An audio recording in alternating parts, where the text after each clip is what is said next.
दोस्तों, आज हम एक्सप्लेन करेंगे मूवी प्रिंस ऑफ पर्शिया।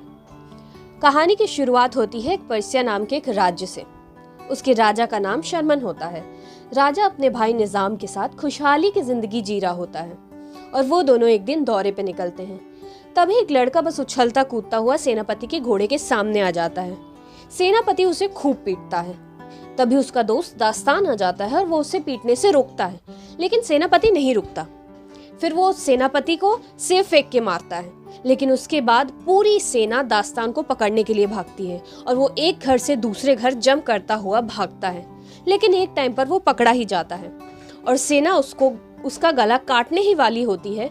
तभी ये सब चीजों को शर्मन देख रहा होता है और वो सेना को उसके पास से हटाता है और दास्तान को पास बुलाता है और पूछता है कि तुम्हारे माता पिता का क्या नाम है। तभी वो बोलता है कि मेरे माता पिता नहीं हैं। उसकी ये सारी दरियादिली को देखते हुए वो उसे अपना बेटा बना लेता है। अब राजा के 3 बेटे हो जाते हैं, तुस, कार्स और दास्तान।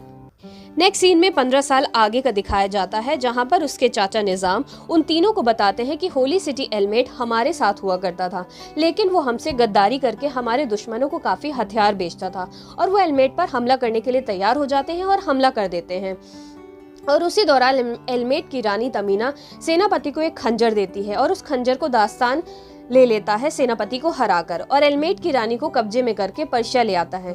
तभी वहां तुस एलमेट की रानी से शादी के लिए कहता है और वो कहती है कि मैं मरना मंजूर करूंगी। लेकिन तभी वो दास्तान के हाथ में वो जादुई खंजर देखती है जो उसने सेनापति को दिया था। और मैं आपको बता दूं कि जो जादुई खंजर है उससे वो पास्ट में जा सकती है और पास्ट में देख सकती है। लेकिन तमीना ये सब देखकर मजबूरी में हाँ बोल देती है, क्योंकि उसे कैसे भी कर दास्तान से वो जादुई खंजर चाहिए था। निजाम आकर तुस और दास्तान को कहता है कि तुम्हारे पिता तुम्हें बुला रहे हैं। उसके बाद उसके पिता शर्मन उन दोनों को बहुत डांटते हैं और बोलते हैं कि तुम लोगों ने एलमेट पर हमला क्यों किया। और उसी दौरान तुस बोलता है कि एलमेट हमारे दुश्मनों को हथियार बेच रहे थे और ये भी बोलता है कि जब तक मैं हथियार बेचने का सबूत नहीं लाता तब तक मैं महल में नहीं आऊँगा। और तुस बाहर चला जाता है। तभी निजाम उसके पिता के लिए एक तोहफा लाता है और कहता है तुझसे कि तुम इसे अपने पिता को दे दो तो वो मान जाएंगे। लेकिन वो बोल चुका था कि जब तक वो हथियार बेचने का सबूत नहीं लाता तब तक वो वापस नहीं आएगा, इसलिए वो तोहफा दास्तान को दे देता है।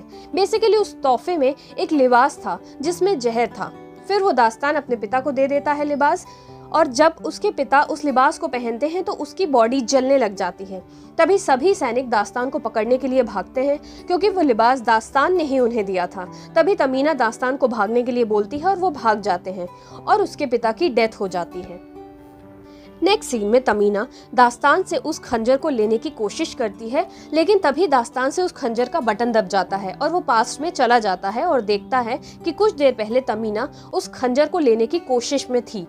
लेकिन दास्तान उसी टाइम तमीना से कहता है कि तुम ये खंजर लेने की कोशिश कर रही थी, और वो भी ये भी देखता है कि वो लिबास उसे तुस ने दिया था जिससे उसके पिता की मौत हुई, और वो ये सब निजाम को बताना चाहता है। उसके बाद वो अवरत निकलते हैं और ये अवरत वही जगह थी जहां से उसके पिता का जनाजा निकलने वाला था।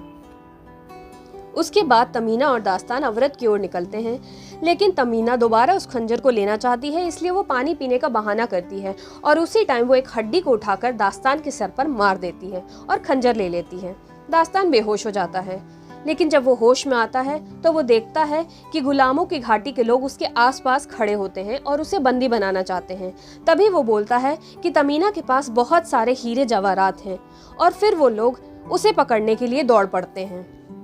तमीना को वो पकड़ लेते हैं। तभी वो तमीना से जादुई खंजर और बची हुई जादुई मिट्टी ले लेते हैं, क्योंकि जादुई मिट्टी से ही वो बहुत ज्यादा पास्ट में जा सकते हैं। अब तमीना और दास्तान सलामों की घाटी से जैसे तैसे करके बाहर निकल आते हैं। उसके बाद दास्तान निजाम से मिलता है और कहता है कि वो लिबास मुझे तुस ने दिया था।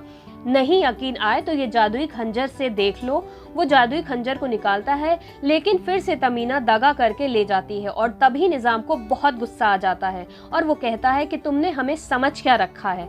लेकिन उसी टाइम वो देखता है कि निजाम के हाथ जले हुए थे, लिबास के पहनने के दौरान तो ये नहीं थे। तब उसे समझ आता है और वो सोचता है कि मेरे पिता को मारने का गुनहगार निजाम ही है। लेकिन तभी निजाम कहता है कि तुस की सैनिक तुम्हें मार डालेगी, इसलिए तुम यहाँ से भाग जाओ वरना अंजाम बुरा होगा।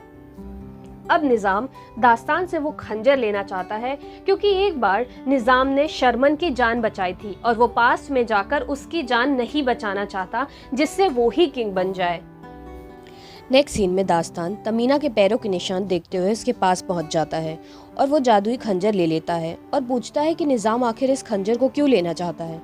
और तभी तमीना सब कुछ उसे बता देती है और ये भी बताती है कि एलमेट में एक जादुई रेत की घाड़ी है जिससे हम चाहे जितनी दूर पास्ट में जा सकते हैं। और ये भी बात बताती है कि यदि इस खंजर का गलत यूज़ हुआ तो देवता नाराज़ हो जाएंगे और इस ज़मीन को रेत में बदल देंगे। नेक्स्ट सीन में दुष्ट को बताता है कि हमारे पिता को निज़ाम ने ही मारा है और अगर तुम्हें यकीन नहीं आए तो मैं इस चाकू से खुदकुशी करूँगा और तुम इसे दबाकर देख सकते हो। और जब वो उसे दबाकर देखता है तो वो खुदकुशी कर रहा है और फिर उसे यकीन हो जाता है। तभी निज़ाम वहाँ पहुँच जाता है और उस खंजर को ले लेता है लड़ाई करके, क्योंकि यहाँ हसन की बहुत बड़ी सेना लाया था और ये हसन की सेना वही सेना है जो निज़ाम ने छुपा कर रखी थी और वो इमरजेंसी में यूज़ करता था। नेक्स्ट सीन में निज़ाम तुस को मार देता है और अब तक उसे एलमेट की ज़मीन के नीचे उस पवित्र मंदिर का भी पता चल चुका होता है जिसके अंदर रेत की घड़ी मौजूद थी। तभी तमीना एक शॉर्टकट रास्ते से पहले ही वहां पहुंच जाती है और हसन की सेना और दास्तान के बीच भयंकर लड़ाई हो जाती है और उसी टाइम वो तमीना की जान बचाता है और वहां उनका फर्स्ट किस होता है। तभी वहां निज़ाम भी आ जाता है और लड़ाई होती है और दास्तान निज़ाम से वो जादुई खंजर ले लेता है और बटन दबा देता है और वो जादुई खंजर रेत की घाड़ी में गिरता है। और तभी वहाँ एक बवंडर आता है और वो पास्ट में पहुँच जाता है जहाँ फर्स्ट टाइम जादुई खंजर उसके हाथ में आया था, जहाँ उसके पिता की भी मौत नहीं हुई थी।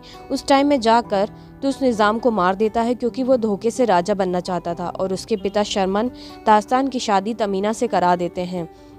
उसके बाद सब कुछ पहले जैसा हो जाता है और वो सभी लोग बहुत खुशी से रहने लग जाते हैं और इसी तरह शानदार मूवी का दी एंड हो जाता है।